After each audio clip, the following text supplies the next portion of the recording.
Hola a todos, muy buenos días. Mi nombre es Alberto Jonín, responsable de marketing de BBS, y quiero darles la bienvenida a este segundo track o seminar de BBS Business Channel. En el día de hoy contaremos con la presencia de Andrés Malamud y el título de esta conferencia es Geopolítica del Coronavirus. Geopolítica del coronavirus. Hoy Andrés tratará los siguientes temas: la pandemia, punto de inflexión o aceleración de tendencias preexistentes, transición del poder, China versus Estados Unidos, impacto sobre la integración europea y latinoamericana, globalización desacoplada, multilateralismo fallido y regionalismo centrífugo. Andrés Malamud, licenciado en Ciencia Política de la Universidad de Buenos Aires, doctorado en el Instituto Universitario Europeo de Florencia. Actualmente es investigador principal en la Universidad de Lisboa, se especializa en integración regional, política latinoamericana y estudios europeos. Tiene publicaciones académicas en 20 países y realiza análisis político en medios de comunicación y consultoría para instituciones y empresas. Andrés, en nombre de BBS y de todos aquí presentes, te damos una calurosa y virtual bienvenida. Buenos días a todos y muchas gracias por la invitación, Alberto. Los nombres sonaron un poco rutilantes, pero la intención de esta presentación es simplificar la realidad. Así que justamente lo que pretendo hacer es un mapa del mundo en el cual podamos sacar sentido de los procesos que están ocurriendo. Y la introducción fundamental es esa. Tenemos que tratar de entender si la pandemia actúa como un punto de inflexión, es decir, un momento en el cual la historia pega la vuelta y va en otra dirección, o como un acelerador de procesos preexistentes, cosas que ya estaban pasando y que simplemente ahora se aceleran, pasan más rápido y el futuro llega antes, pero no cambiado. Es la misma dirección hacia la cual marchábamos, pero de repente se nos vino encima. Y esto lo tenemos que entender en función de potencias y procesos. Potencias son poderes, son países con mucho poder. Procesos son cosas que pasan más allá de esos países, quieran o no quieran esos países. Las potencias son, en general lo conocemos, Estados Unidos, China, la Unión Europea como potencia económica, Rusia como potencia militar. Hay regiones del mundo que no son potencia, y casualmente nosotros estamos en una de ellas. Así que lo que nos interesa es saber cuál es la localización que ocupa Argentina y América Latina en ese mundo de potencias en cambio, donde hay procesos que se aceleran. Yo mencioné algunos países, pero me gustaría saber qué es lo que piensan ustedes. De aquí a 10 años, ¿qué potencias imaginan como predominante en el mundo? Hay un par de preguntitas que hicimos, a ver si las pueden poner en este momento en pantalla, para que ustedes voten. No hay respuesta correcta o incorrecta porque nadie conoce el futuro. La expectativa es conocer vuestras expectativas, saber qué es lo que uno espera del mundo de aquí a 30 años. Las dos preguntas, la primera es esta, muy simple. ¿A quién ven mandando en 2030? ¿Estados Unidos como en el pasado? ¿A China como parece que está empezando a hacer? ¿A los dos juntos? ¿O hay una tercera opción? ¿Los dos más otro? ¿Ninguno de los dos? Qué linda es la democracia. Bueno, ¿qué es lo más interesante de esto que estamos viendo? Nadie puso otra. Por lo que estamos viendo hasta ahora, todos tenemos lo mismo en la cabeza. Dos países y solo dos países, Estados Unidos y China, con distintas combinaciones. Veo que la mayoría piensa en los dos juntos, un buen porcentaje piensa en China por encima, y hay algunos que todavía creen que Estados Unidos va a seguir dando las cartas en el mundo que viene. Nadie sugirió Alemania, ahí hay alguien, o Japón, o Rusia. No sé si alguien piensa que Argentina puede ser potencia. Pero en general todos tenemos en la cabeza el mismo escenario. Hay dos grandotes, y esos grandotes van a definir el mundo que viene. Ahora, si les parece, podemos pasar al siguiente, o si quieren seguir votando, veo que algunos están apareciendo para contrarrestar a Estados Unidos. ¿Dónde estaremos nosotros dentro de 10 años? ¿Seremos una parte integrada, cohesionada de América Latina? ¿Vamos a depender de alguien de afuera? ¿Vamos a liderar la región? Lo de liderar las regiones puede parecer irónico, pero hasta hace no muchos años, Argentina se consideraba capaz de hacerlo. Y muchos de los argentinos pensábamos o que correspondía o que iría a ocurrir. De hecho, Argentina fue líder posicional de América Latina durante mucho tiempo. La primera mitad del siglo XX con comodidad. Y hago esta distinción entre líder posicional y líder relacional, porque el líder posicional es el que está primero en la tabla. Pero no es que los demás, los que lo siguen, están contentos y quieren obedecer. Lo siguen porque no lo pueden alcanzar. El líder relacional es el que recluta e influencia seguidores. Es el que llamaríamos un líder político, un líder empresario, alguien que consigue que los demás lo sigan. No porque los derrota, sino porque los convence. En la votación anterior teníamos porcentajes, acá tenemos números brutos. Y lo que veo es que ustedes tienen una percepción, veremos más adelante algunos datos, de que nos espera un mundo menos regional, por lo menos a los argentinos, quizás los europeos tengan otro destino. Yo creo que la mayoría de ustedes concibe que Argentina va a depender en el futuro más de potencias extrarregionales que de los vecinos. En síntesis, se viene un mundo dominado por China y Estados Unidos, y una Argentina que va a depender mucho de ese mundo, por lo tanto, de China y o de Estados Unidos, no de Brasil, no de Chile. Vamos a pasar entonces de vuelta a mi presentación. Geopolítica es la combinación de geografía con política, el poder organizado con el lugar donde está ese poder, con la territorialización que ocupa ese poder. Y entonces tenemos que ver mapas. No solamente mapas, hay varias maneras de imaginarse el mundo. Esta es una de las más importantes, el mundo dividido en civilizaciones o culturas. Samuel Huntington fue un politólogo norteamericano que sugería que los seres humanos no nos vamos a organizar ideológicamente en el futuro. Él hablaba hacia el fin de la Guerra Fría. Ya no sería el mundo de la Guerra Fría con comunistas y capitalistas. El mundo que viene está definido por civilizaciones, es decir, por valores, grandes valores que juntan grupos de personas un paso antes de la humanidad. ¿Qué significa esto? Todos tenemos múltiples identidades. Podemos ser olavarrienses, bonaerenses, argentinos, latinoamericanos, occidentales y seres humanos. Si nos consideramos de esa manera, entonces América Latina es parte de la civilización occidental, que comparte una serie de características diferentes del mundo islámico, diferente del mundo ortodoxo cristiano, liderado sobre todo por Rusia, diferente del mundo confuciano. ¿Tiene sentido pensar en el mundo así? Algún sentido tiene. Cuando hablamos de hermandad latinoamericana, creamos o no en ella, estamos también construyendo un esquema dentro del cual actuar. Y además, las civilizaciones tienen algún tipo de contigüidad geográfica, a veces muy extensa, a veces menos. Hay civilizaciones más extendidas, Occidente es una de ellas, y hay civilizaciones menos extendidas, como la japonesa o la misma confuciana. Todas ellas tienen diferentes grados de organización y cohesión interna, y algunas tienen un estado central y otras no. Las civilizaciones que no tienen estado central son más violentas. La que no tiene una potencia hegemónica que discipline a los que curten la misma religión o hablan el mismo idioma, se pelean más entre ellos y con los demás. Esta es la característica, decía Huntington, del mundo musulmán. No es que el islamismo es más sangriento, es que no hay una potencia hegemónica al interior del mundo islámico. Como si la hay entre los ortodoxos, Rusia, los confucianos, China, o los occidentales, Estados Unidos. Cuando falta la potencia ordenadora, hay desorden. Acuérdense de esta palabra porque la repetiremos mucho. Desorden es lo que caracteriza los procesos del mundo que viene. No en todas las dimensiones. Y esto es muy importante. Cuando vemos el mundo tenemos que interpretarlo en función de tres tableros, por lo menos como el ajedrez tridimensional. El tablero de más arriba es el de la violencia física, el del palo. La violencia física o la posibilidad de implementarla se basa sobre todo en fuerzas armadas. Y lo más importante de las fuerzas armadas para proyectar poder lejos del territorio son los portaaviones, que llevan aviones, soldados y armas nucleares, cuando hace falta, hasta muy lejos de las costas. Lo que están viendo acá, y no voy a perder mucho tiempo en esto, son la cantidad de portaaviones que hay en el mundo. En el medio y a la izquierda es todo Estados Unidos. A la derecha es el resto del mundo. Y Estados Unidos tiene los portaaviones del medio que son todos de propulsión nuclear, o sea, no cargan nafta. Pueden dar la vuelta al mundo varias veces y solo necesitan comida para los 5.000 marineros que los habitan. A la derecha vemos el resto del mundo. El único portaaviones propulsado por energía nuclear es el francés. China tiene dos ahora, el que ven y otro que terminaron de construir hace poco, y son los dos diésel. Así que militarmente hay una única superpotencia. Los demás tienen poder de negarle espacio, pueden derribarle, pueden hundirle los portaaviones, pero no pueden invadirle.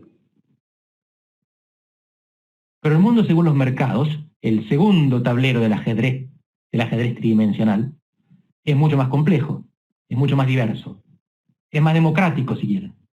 Porque acá tenemos 3 grandes globos y uno cada vez más grande. Esto es datos del 2018. Si lo hubiera mostrado el mismo mapa en 2014, tamaño de la economía es lo que estamos viendo, hubieran visto Asia más chica, porque Asia crece mucho más rápido que Europa y que América del Norte. Y ya constituye el principal polo económico del mundo, en términos económicos, no militares. Es importante que tengamos en cuenta esto, porque Argentina en última instancia está tironeada en función del tipo de poder que maneja cada superpotencia externa. Y uno de los elementos que marca el futuro del planeta es la distribución de la población. La demografía es destino. Nosotros no estamos acostumbrados a pensarnos como minoritarios y periféricos. Nosotros argentinos, nosotros occidentales.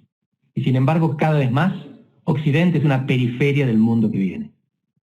El mundo marcha en dirección al Asia-Pacífico. La mitad de la humanidad vive en el circulito que ustedes ven iluminado. Eso es China, India, cada una con cerca del 20% de la población, Japón, Corea, Indonesia, Filipinas, el sudeste asiático, Vietnam y tantos otros. Vietnam es un país al que hace pocos años humillaba a los Estados Unidos en una guerra. Estados Unidos tenía que retirarse sin haber ganado. 100 millones de habitantes tiene Vietnam. Así que estamos quedando chicos para el mundo que viene y no nos damos cuenta porque convivimos entre nosotros, entre blancos prósperos, sin darnos cuenta de que el mundo es cada vez más otra cosa. Y este es el mundo según los gobiernos, según los regímenes políticos. 2018, de nuevo, antes de la pandemia, porque si lo que estoy sugiriendo es que la pandemia acelera procesos preexistentes, es importante entender esos procesos preexistentes para ver qué es lo que está acelerando. Y lo que vemos es heterogeneidad. De nuevo, estamos acostumbrados a pensar que la democracia es normal y a horrorizarnos cuando se quiebra, cuando se erosiona. Sin embargo, la democracia no parece ser el predominante en los regímenes políticos. Hay un caso muy importante que no se nota tanto en el mapa, pero hay que tenerlo presente. La India, uno de los 2 países más grandes del mundo, es una democracia. Limitada, condicionada, pero democracia al fin. Y por supuesto la mayor parte del hemisferio occidental y Europa. Pero buena parte del mundo, incluyendo 2 de las grandes potencias que mencioné, China y Rusia, no son democráticas. Buena parte de Asia y de África tampoco. Así que vamos a ver después cómo pega la pandemia sobre esta heterogeneidad de régimen, si afecta a las democracias, si afecta en todos lados por igual. Y vamos a ver cómo impacta sobre algo que venía ocurriendo, que es la integración regional. De nuevo, cuando pensamos en integración regional, no nos quedemos en la retórica nuestra americanista o de la patria grande. Lo que interesa es lo que pasa en las regiones donde efectivamente los países vecinos decidían compartir soberanía. Compartir soberanía significa que Francia no puede emitir moneda, que España no puede firmar un tratado de comercio, que Italia no puede cerrar sus fronteras a los vecinos. Son todas decisiones que tomaron hace tiempo para compartir esas decisiones, para atarse las manos e impedirse la posibilidad de actuar solos. La característica de la integración europea, como pueden ver en este mapa funcional de Europa, es que era concéntrica. Cada vez más países compartían un montón de decisiones políticas. La moneda, las fronteras, el mercado común, los tratados de comercio. Este año empieza a revertirse. Este año empiezan 2 reversiones importantes, pero una de ellas tiene que ver con la integración. Es la primera vez en la historia que un país miembro de la Unión Europea se retira. El Reino Unido, Gran Bretaña y Irlanda del Norte se va. Nunca había pasado con un país miembro. Se habían retirado regiones extrañas, tipo Groenlandia, que pertenece a Dinamarca, pero decidió irse porque no estaba de acuerdo con la regulación pesquera. O Argelia, formaba parte de Francia y se independizó en los 60. Bueno, lo que estamos viendo son estados miembros que se van. Y el mismo año pasa algo sorprendente, también por primera vez en la historia. Un miembro de la Unión Europea se torna autoritario. Hungría. Fundamental entender que esto ocurrió antes de la pandemia. Se habla mucho de coronagolpe, porque Viktor Orbán, el primer ministro de Hungría, pasa por el Parlamento una ley que le garantiza, que le legitima la suma del poder público. Pero ya la tenía de hecho antes. Así que no es que la pandemia tornó autoritaria a Hungría. El autoritarismo venía. Y de nuevo, es importante entonces darse cuenta lo que la pandemia hace y lo que no hace. No está cambiando la naturaleza de la integración. No está cambiando la naturaleza de la democracia. Está empujando en dirección en la que ya veníamos marchando. Una preguntita de anticipación. ¿Cómo se imaginan ustedes que se verá el mapa funcional de América Latina? Así como se ve este mapa funcional de Europa. Acá lo que pueden ver es áreas económicas, áreas aduaneras. Turquía integra la Unión Aduanera de la Unión Europea. Eso significa que no tienen que abrir el baúl cuando cruzan la frontera, pero tienen que mostrar pasaporte. En algún aspecto están más integrados la Unión Europea con Turquía que Argentina con Uruguay, porque nosotros cuando viajábamos a Uruguay todavía teníamos que mostrar la mochila, y nos la pedían. Este es el mapa funcional de la integración en América Latina. No hay nada parecido a una zona concéntrica, un centro gravitatorio que atraiga a los demás. Los países más grandes, por economía y por población, que son Brasil y México, participan conjuntamente en algunos grupos y separados en otros grupos. Y hay unos efectos rarísimos, tipo el globo, cuando alguien infla un globo para divertir a los chicos, y tiene forma de espada, tiene forma de perro. Bueno, a eso se parece la integración en América Latina, que es integración de nombre, no de hecho. En la práctica los países latinoamericanos son muy reluctantes a compartir soberanía. Y cuando lo hacen, no siempre lo respetan. Ejemplo, en el Mercosur, los países miembros comparten el arancel externo común. Perdimos, abandonamos, renunciamos al derecho de decidir unilateralmente nuestros aranceles. Los decidimos en conjunto. Pero después ponemos barreras fitosanitarias, no arancelarias, bloqueos burocráticos en la frontera, doble cobro del arancel, sobre todo por el caso de Paraguay. Así que tenemos un poquitito así de soberanía compartida y ni eso respetamos muy bien. ¿Es bueno o es malo esto? Miren, les estoy mostrando intencionalmente datos de hace una década. Y lo voy a simplificar. Lo que vemos acá son los países del norte de Europa arriba, los países del sur de Europa abajo. Saldo de cuenta corriente. Acreedores arriba, deudores abajo. La integración europea fue un éxito total. Impidió la guerra, fomentó la democracia y generó prosperidad. Todos ricos y felices. Pero la integración europea es tan frágil que no tiene garantías de continuar. Y si se rompe el proceso de integración europea, no va a ser de manera suave, no va a ser de manera pacífica. Como Argentina no conseguía salir gradualmente de la convertibilidad, tampoco se sale gradualmente del euro. Si se rompe, explota. Y lo que estamos viendo acá son dos cosas.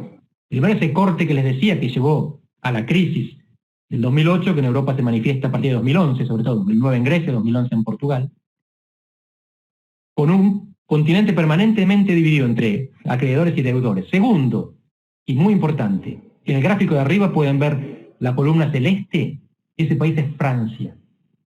La integración europea fue un proceso de integración basado en el eje franco-alemán. Ese eje está bastante erosionado, porque Francia se convirtió en deudor.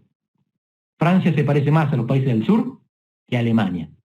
Y eso es lo que ellos tienen claro y están tratando de resolver con este programa de 750.000 millones de euros que están implementando ahora para combatir la pandemia. Pero que esto quede claro, no es para combatir la pandemia. Es para garantizar la estabilidad del euro, que venía floja de antes. ¿Qué significa esto? Pandemia o no, si la Unión Europea no creaba este fondo, el euro se rompía, con o sin virus. La pandemia lo que hace es dejar en claro la fragilidad y acelerar la respuesta, porque los problemas llegan antes. Pero no es que Europa estaba todo bien y de repente llega la pandemia y la puede romper. Se podía romper de antes y todavía se puede romper si no ponen más plata que estas que están prometiendo.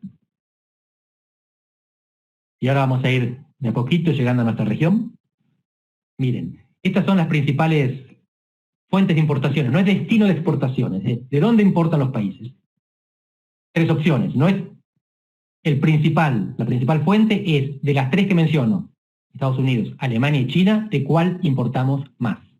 Como pueden ver, América del Norte y el norte de América del Sur y algunos países perdidos importan más de Estados Unidos. Europa, de Alemania. El resto del mundo, de China.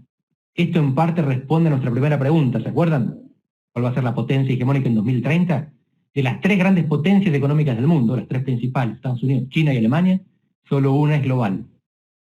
Estados Unidos y Alemania son potencias regionales, cada vez más limitadas a una esfera de influencia importante, pero reducida por la geografía. Y acá hay una de las razones.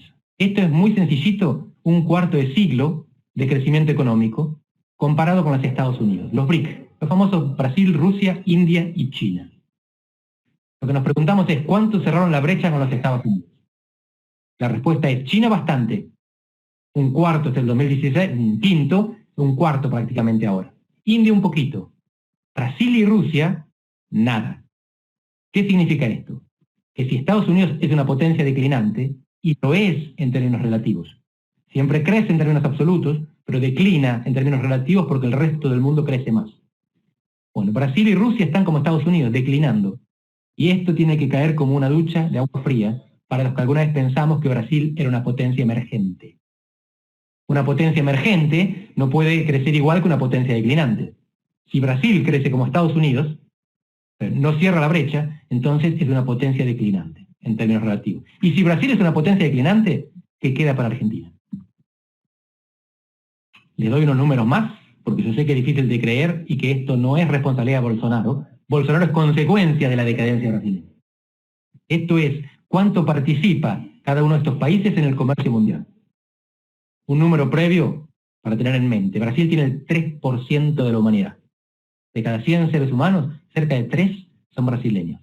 Pero tiene el 1% del comercio internacional. Siempre. No es que viene bajando, no es que viene subiendo. Es decir, que pega por debajo de su nivel. Es un pigmeo en términos de comercio internacional. Porque es una economía muy cerrada.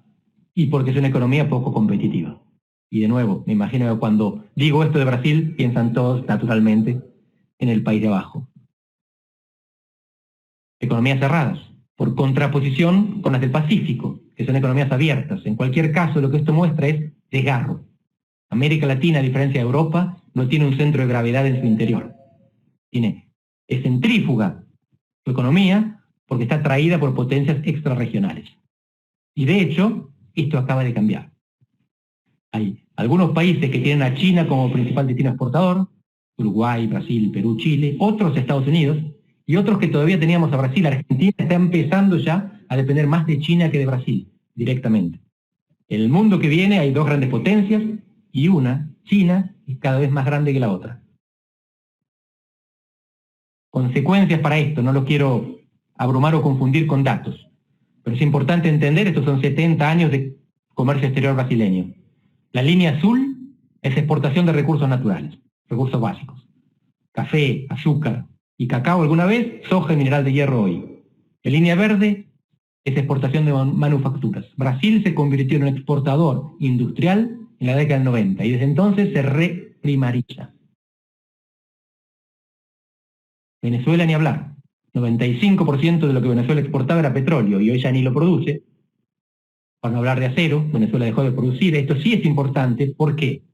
Esto muestra cómo la implosión de un Estado regional puede transformarlo en amenaza para los vecinos. Traduciendo, la región cada vez más es amenaza y cada vez menos es oportunidad. La región nos afecta por los males que transmite, por las enfermedades que contagia. Fíjese el peligro de Brasil con el coronavirus en nuestra frontera, y no por las oportunidades que ofrece. Brasil es más amenaza por el coronavirus que oportunidad por el mercado, prácticamente. Venezuela ni hablar. Nosotros tenemos, digamos, la paradójica fortuna de estar lejos, y entonces los que llegan de Venezuela al Cono Sur están calificados, porque estudiaron, tienen plata y se toman un avión. Los que no pueden caminan hacia las fronteras y tienen menos que ofrecer a los países que más los rechazan.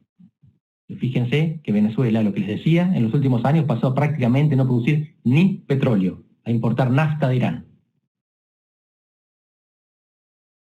Y vamos terminando con esto. Esto es cuánto petróleo importan China y los Estados Unidos. Ustedes habrán oído hablar de que en los últimos 20 años Estados Unidos se transformó en casi autosuficiente, mientras que el crecimiento chino lo lleva a importar cada vez más petróleo. ¿Qué significa esto? Que Estados Unidos depende menos de los productores y exportadores de petróleo y China más. En palabras aplicadas a la región, que Venezuela a Estados Unidos no le sirve más. Y a China le puede llegar a servir. Venezuela y Colombia y Ecuador, los países que exportan petróleo en América del Sur. Y eso significa que China tiene intereses crecientes en nuestra región. Y Estados Unidos decrecientes. Por lo tanto, Estados Unidos se retira y China entra. Esto es algo que con lo que quería terminar más específicamente por el tema de la pandemia, que no se relaciona tanto con las características estructurales, con los procesos que le venía mencionando, sino con cómo valoramos estos procesos y estos que vienen de la pandemia. Esto es homicidios por año. De nuevo, para que entendamos por qué en Brasil tienen tanto estómago para aguantar tantos muertos por coronavirus. Porque tienen estómago para aguantar muertos por cualquier razón. En Brasil había 60.000 homicidios por año. El 15% de los homicidios del mundo se realizaban en Brasil, con un 3% de la población. En Brasil mataban tanta gente en un año como en todos los países azules juntos. China y Estados Unidos, Rusia, Europa, norte de África, vean ustedes. Al lado de ese país vivimos. ¿Cuán diferentes somos? Argentina es un país en el cual la tasa de homicidios baja consistentemente todos los años. Y nuestra tasa hoy está al mismo nivel que la de Estados Unidos, 5 homicidios cada 100.000 habitantes. Y por eso, como la violencia es más rara, los golpes también lo son. El mundo que viene es improbable que haya muchos golpes de Estado. Pero no es imposible que las democracias se terminen. Las democracias se terminan de otra manera, ahora. No es por golpe dado por aquellos que perdieron las elecciones y van a golpear las puertas de los cuarteles para que los militares los ayuden a volver. Es por erosión interna de los que ganaron las elecciones. Antes la democracia la quebraban los que quedaban afuera. Ahora la quiebran los que entran. Y a pesar de eso la critican. Ejemplos: Trump y Bolsonaro destacaron, denunciaron fraude en las elecciones que ellos mismos ganaron. Imagínense lo que harían si las perdieran. Lo que hacen es esmerilar a la oposición, cooptar a las instituciones de control y de a poco ir inclinando la cancha de juego. Y por eso se habla de autocratización pandémica. Esta es la última filmina, diría el presidente. ¿Qué significa la autocratización pandémica? Significa que algunos gobernantes van a utilizar la emergencia para concentrar poder. ¿Es inevitable? No, no es inevitable. Hay 3 mecanismos, y termino, por los cuales la emergencia puede generar resistencia al poder, más que concentración del poder. El primero es que la emergencia deje en evidencia la incompetencia. Algunos sospechábamos que Trump y Bolsonaro no eran los grandes presidentes que decían. Pero no podría quedar más claro ahora. Y a la opinión pública le pasa lo mismo, esto es lo que indican las encuestas de opinión. El apoyo de Trump y Bolsonaro bajó. Y su reelección peligra, cuando a principio de año, con el crecimiento económico, aunque sea pequeño, tenían chances más fuertes de ser reelectos. Trump este año y Bolsonaro dentro de un par de años. Segundo mecanismo es la sobrereacción.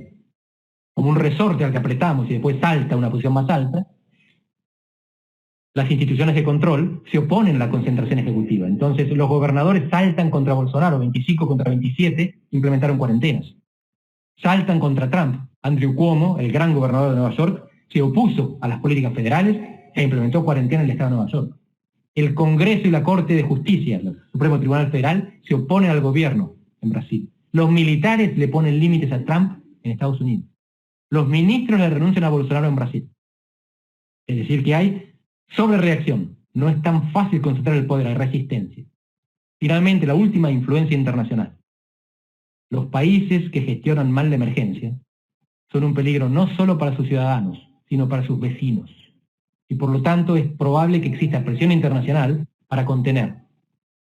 Nosotros, si conseguimos reprimir al coronavirus, es posible que querramos viajar a otros países que están en la misma situación sin cuarentenar.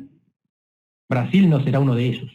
Es decir, que los países que respondan mal a la emergencia van a quedar ostracizados, aislados de las burbujas de viaje que se van a constituir en el mundo para que sigamos viviendo a pesar del bicho.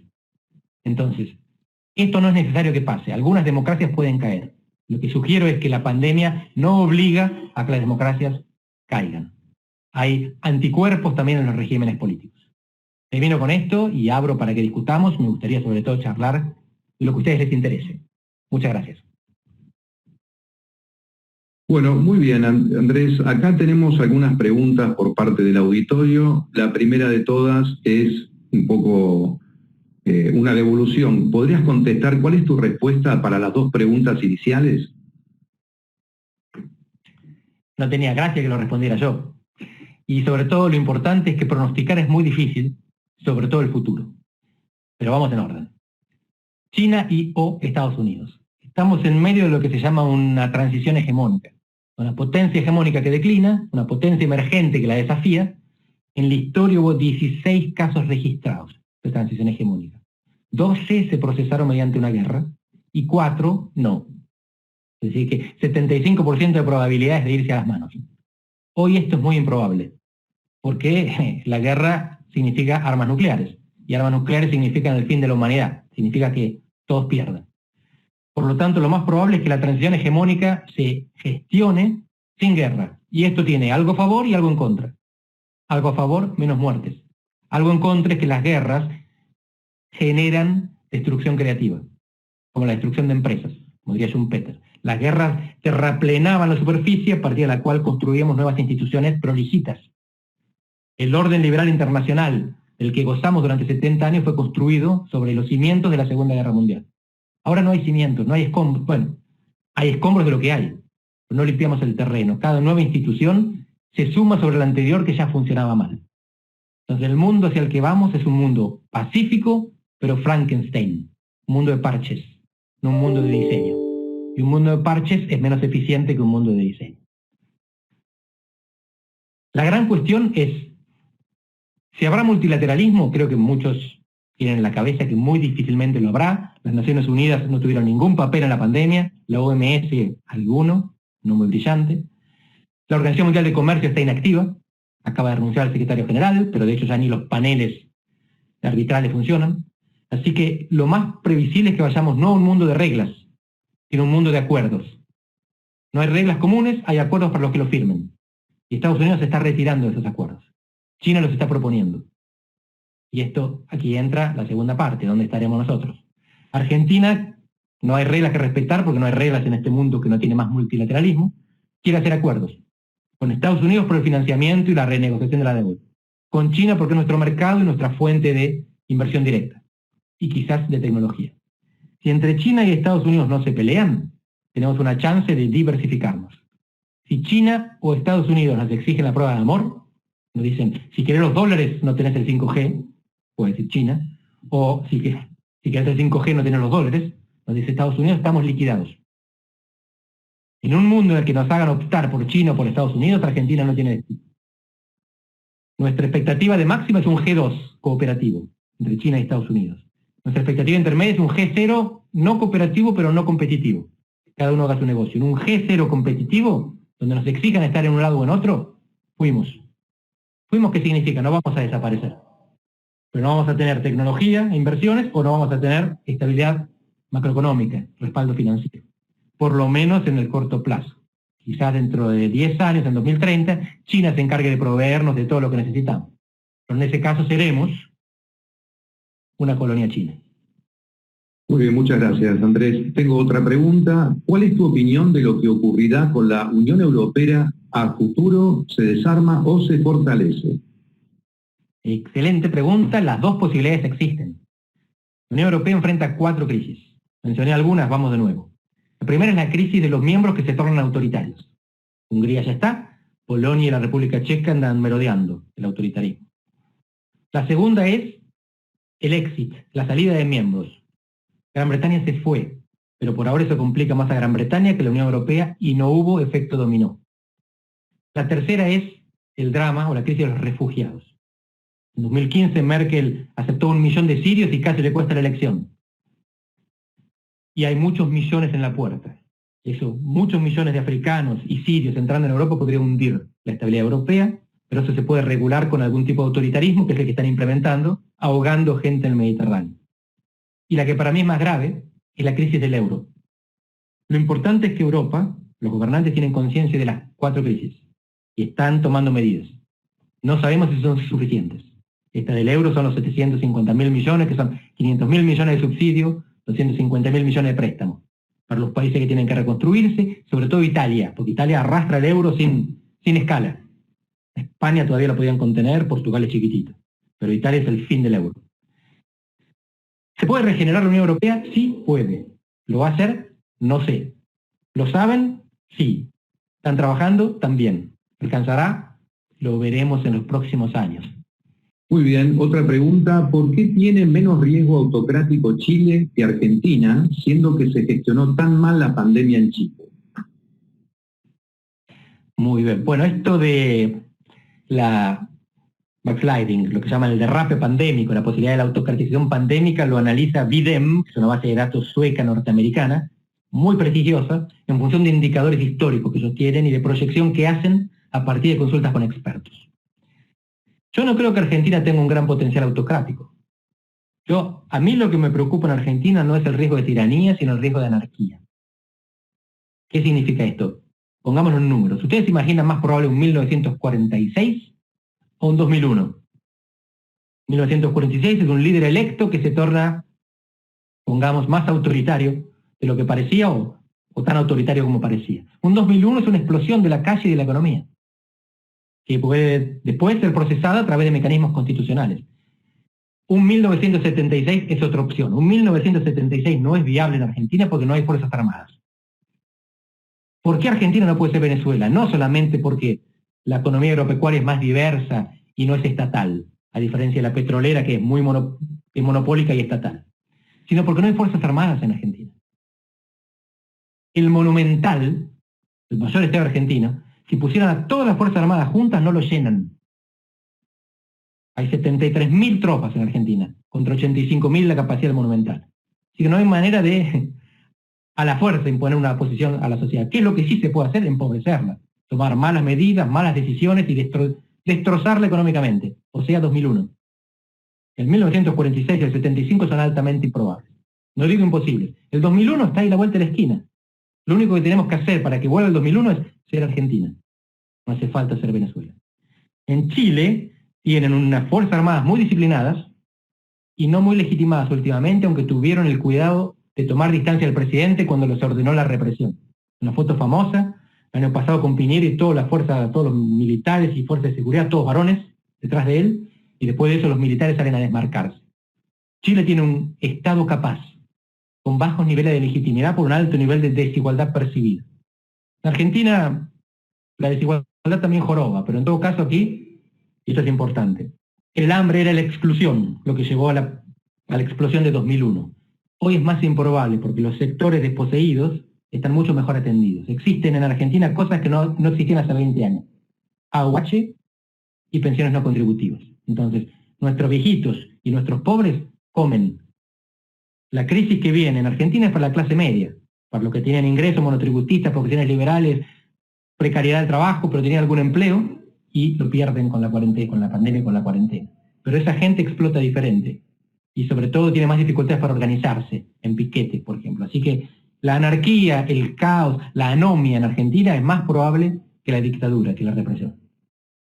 Lo que puede pasar es primero anomia y después represión para controlarla, para gestionarla. Quizás es más improbable. Yo le tengo más miedo al descontrol en Argentina que al autoritarismo. En Chile, por ahora, el autoritarismo no es un peligro. También estaban cerca de la anomia. Pero Chile tiene una sociedad dual que vamos a ver cómo reacciona. No sabían lo que se estaba pasando, no entendían lo que les estaba pasando. A nosotros los argentinos nos cuesta menos entender lo que nos pasa porque es lo mismo de siempre. Otra pregunta, ¿qué país ve con buen futuro para mudarse, que no sea ni China ni Estados Unidos? Portugal. No, fuera de broma. Europa es un parque temático. Alguien definió alguna vez Europa como un gran continente para vivir y un mal continente para soñar. Es un continente, diría, casi condenado a la prosperidad mediocre. Uno no va a cambiar mucho de la posición que está. No está tan mal para el que quiere una vida tranquila, pero si uno es un joven, 18, 24, 30 años y quiere aventuras, no es en Europa donde las va a encontrar, salvo que Europa se rompa. Y las aventuras europeas en ese caso son como la Primera y la Segunda Guerra Mundial, no son recomendables. Aunque es difícil que eso pase porque Europa es un continente envejecido. Miren, todo depende de dónde en el país al que vayan. Si ustedes vivían en Nueva York, tenían alto riesgo de contraer coronavirus. Si ustedes vivían en Los Ángeles, tenían menos riesgo de contraer coronavirus. Las dos ciudades más pobladas de Estados Unidos. Por las diferencias de densidad. Nueva York crece para arriba, Los Ángeles para los lados. Nueva York viajan en subte, en Los Ángeles en auto o helicóptero. Entonces no es tanto el país, sino la ciudad donde vivan, o el campo en el que vivan, lo que va a hacer la diferencia. Si uno quiere lo mejor de Argentina sin sus desventajas, hay que tomarse el buquebús. Si uno quiere buen clima y que la gente sea como nosotros, cariñosa y con buena comida, sur de Europa. Pero de nuevo, No es lo mismo Nápoles que Florencia. Depende de los gustos de cada uno y depende si buscan aventuras o seguridad. Otra pregunta, ¿cuál será el país dominante de nuestra región? No especifica en qué periodo de tiempo. Excelente pregunta. Yo les puedo decir cuáles serán los países que tienen mayores recursos de poder. País dominante no será ninguno. Y esa es una de las cosas que vengo investigando hace más de una década. Por lo que decía al principio, el liderazgo relacional significa que el líder recluta e influencia seguidores. Y eso no existe en América Latina. Porque nadie tiene capacidad de decirnos, o haces lo que yo te digo, o si no, la ligás. Porque a casi todos nuestros países nos importa más lo que nos pueda beneficiar con la zanahoria o castigar con el palo, China o los Estados Unidos. ¿Dónde está negociando Argentina su deuda? En Washington. ¿Dónde va a tener que vender a Argentina? En Asia-Pacífico. ¿De dónde van a venir las inversiones que necesitamos? Bueno, puede haber algo de Europa, puede haber algo en Estados Unidos, pero si no vienen del Asia-Pacífico no salimos más. Es ahí donde está el capital disponible, aunque ahora estén dedicándose al desarrollo interior. Y no solo China. Japón, que tiene interés en competir un poquitito. Corea del Sur, que es el país al que yo diría más hay que aproximarse si queremos aprender cómo es el futuro que viene. Indonesia y la India. Democracias gigantescas con mercados enormes para alimentar. Y si Argentina tiene una buena en todo este lío, es que produce alimentos y no minerales o petróleo. Si uno quiere vivir de commodities, que no lo recomiendo, es mejor las que nos tocaron que las que les tocaron las demás. Chile está más complicado con minerales. Y Ecuador o Colombia con petróleo ni hablar. A pesar de que Colombia tenga una mejor macroeconomía que nosotros. Así que no va a mandar nadie en América Latina. Nos van a mandar. Y los que nos van a mandar no van a ser vecinos. Otra pregunta, ¿cuál es a tu criterio el rol de los otros organismos internacionales como el BID, IMF o OEA frente a este nuevo escenario? Excelente. El de la OEA mínimo, sobre todo si eligen al talibán que acaba de nominar Trump. Imaginen a Trump, Estados Unidos por primera vez en la historia, estoy hablando del BID ahora, por primera vez en la historia dirigiendo el BID, cuando siempre fueron latinoamericanos, en un momento en que la estrategia de Estados Unidos es Estados Unidos primero. ¿Para qué quieren dirigir una organización multilateral? Para beneficiarse de ellos, sus empresas, sus amigos, sus negocios. La OEA no tiene ningún papel, se había hecho tuvo un flojo rol en todas las últimas intervenciones en Bolivia, donde contaron mal las cuestiones del supuesto fraude, en Venezuela, donde no consiguieron el objetivo de propender a la democratización. Pero la OEA no funcionaría en ningún caso porque es un organismo multipropósito. Y lo que vemos es que los organismos multipropósito no funcionan, ni la OEA ni la ONU. Los organismos funcionales, específicos, pueden funcionar. Y ahí el BID y la CAF y el Fondo Monetario tienen alguna chance. Y el Banco Mundial, que tiene una función diferente que el Fondo Monetario y más parecida a la CAF y al BID, que es la reconstrucción de una nueva estructura económica para el mundo que viene. Pero eso va a depender de los proyectos que tengamos, qué vamos a producir y quién se lo vamos a vender. Termino con una cuestión conceptual. Hasta ahora predominaba la economía clásica, ¿sí? Las ventajas comparativas y la eficiencia. Eficiencia es obtener un resultado al menor costo posible. Ventaja comparativa es produce aquel que lo hace más barato, más eficiente que los demás. A partir de ahora viene la época de la redundancia. La redundancia es no buscar lo más barato, buscar lo más seguro. No valor en función de costos, sino en función de riesgos.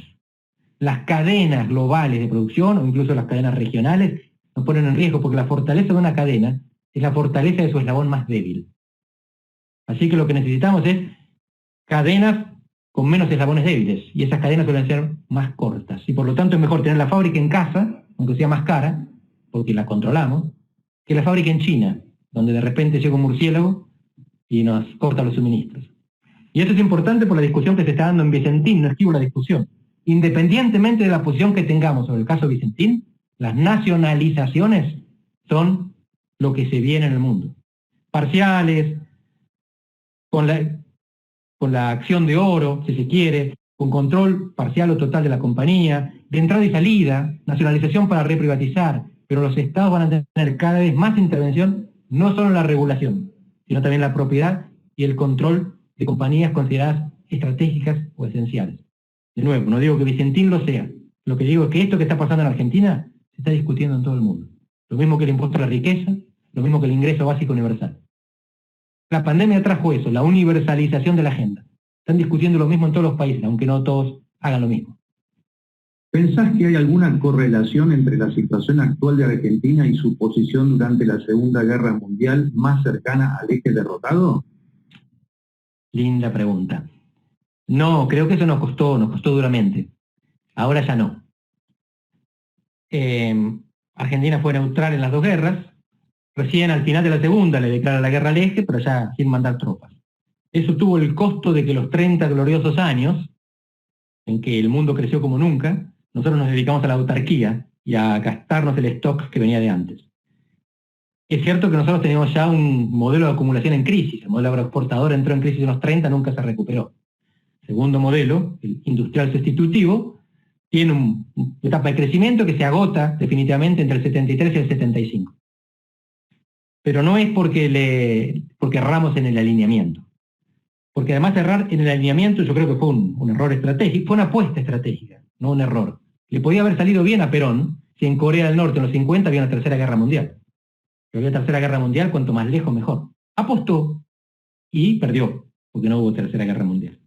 La cuestión es que Argentina y Estados Unidos tienen economías competitivas, en el sentido de que producían lo mismo. Argentina crece en el siglo XIX porque se complementa con Gran Bretaña. Le vendemos a ellos una cosa y les compramos otra. Con Estados Unidos vendemos lo mismo, no hay negocio. El siglo XXI es una oportunidad, porque ahora el complemento sería con China. Y ahí de nuevo, vendemos una cosa que ellos no producen y viceversa. ¿Sería una complementariedad subordinada? Sin ninguna duda. Pero como países subordinados tenemos alguna chance de insertarnos en el mundo que viene. Como países rivales con los Estados Unidos, nunca tuvimos chance.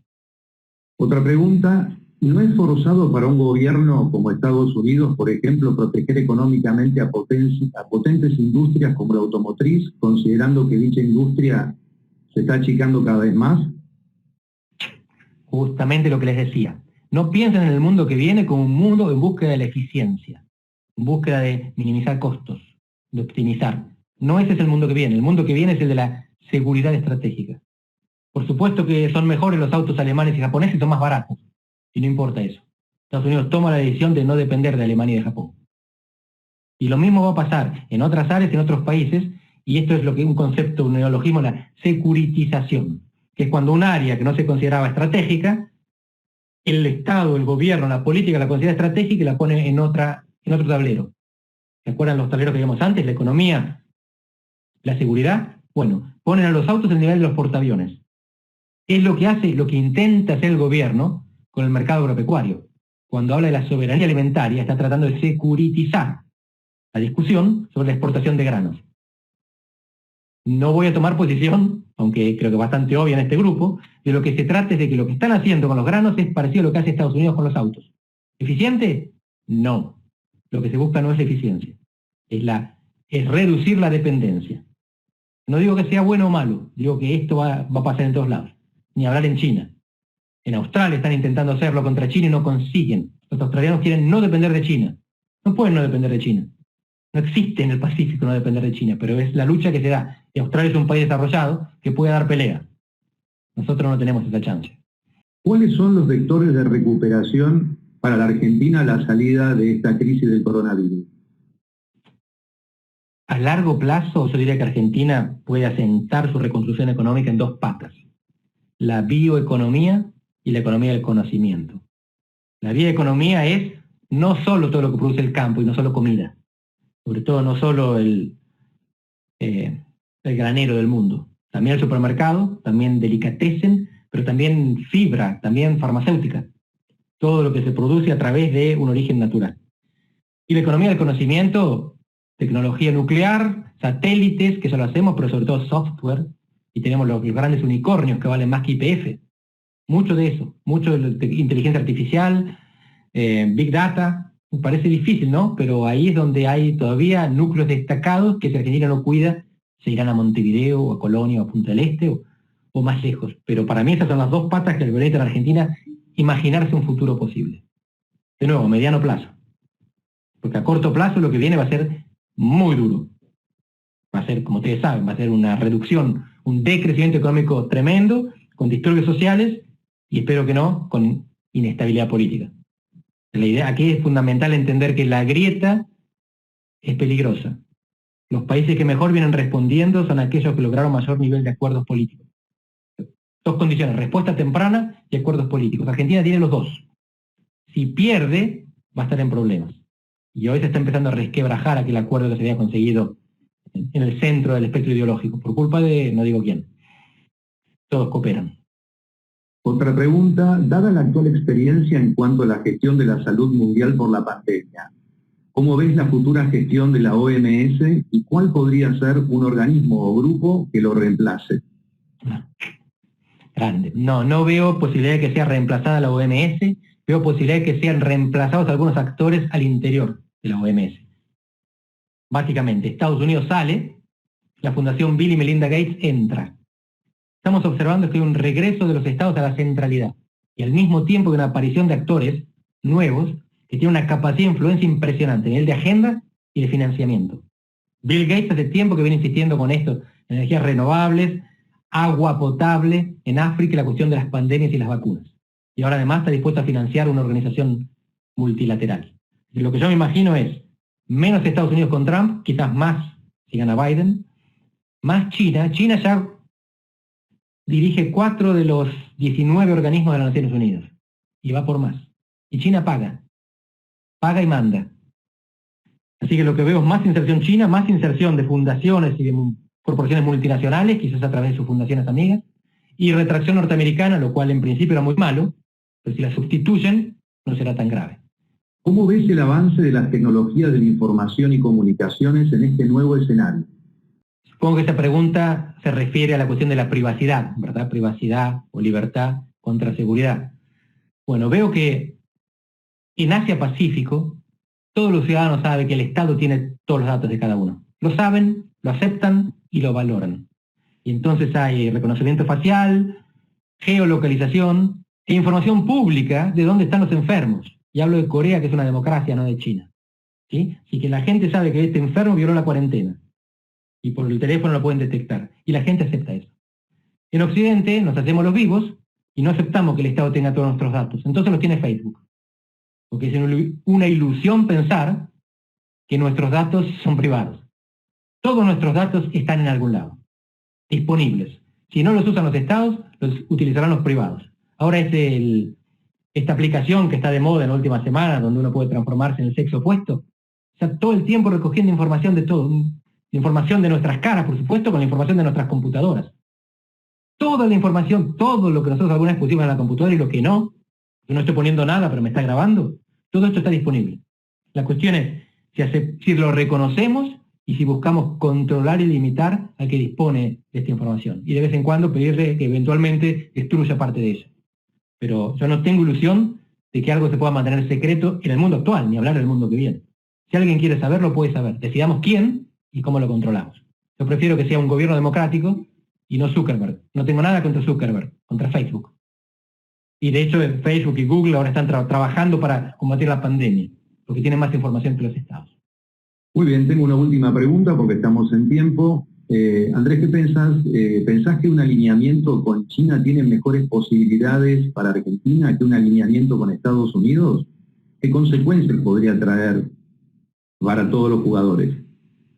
Me encanta porque las preguntas que hicieron son fantásticas y son preguntas para hacerle a los decisores. Cuando alguien tiene que gobernar un país hay que hacerle esta pregunta y decir, ¿qué piensa de esto? ¿Qué es lo que pienso yo? ¿Qué es lo que piensa en general las relaciones internacionales? A un país periférico y dependiente como Argentina le conviene la diversificación, no poner todos los huevos en la misma canasta. Esto significa hacer negocio con el que nos convenga. Y si hace falta ir a Angola y venderle gallinas, como dijo alguien alguna vez, hay que ir a Angola y venderle gallinas. Y hacer negocio con China y con Estados Unidos. Por eso nuestro problema está en que nos exijan optar. Que nos exigen optar nos limitan nuestro futuro. Lo mejor que puede hacer nuestro país es no pelearse con nadie, ser muy amigo de Estados Unidos, ser muy amigo de China, tratar de poner los límites hasta donde se pueda, pero en general el límite está en el equilibrio. Si yo sigo siendo amigo de los dos, se equilibran entre ellos.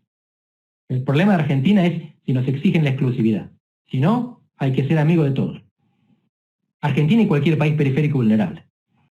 Bueno, tenemos más preguntas, Andrés, pero estamos, digamos, ya fuera del tiempo, así que quería en nombre de BBS Technology Solutions agradecerte y a todos los presentes por haber participado de esta conferencia, muy enriquecedora por cierto, y aprovecho, digamos, para invitarlos para la próxima sesión, que va a ser el miércoles que viene, de 16 a 17 horas, a cargo de Martín Tetaz, que el título de la conferencia será La economía del día después. Andrés, nuevamente, en nombre del equipo de BBS y de todos aquí presentes, muchísimas gracias por tu charla, y a todos los demás, que tengan un muy buen día y buena semana. Muchas gracias por haber participado. Muchas gracias, Alberto, y a todos.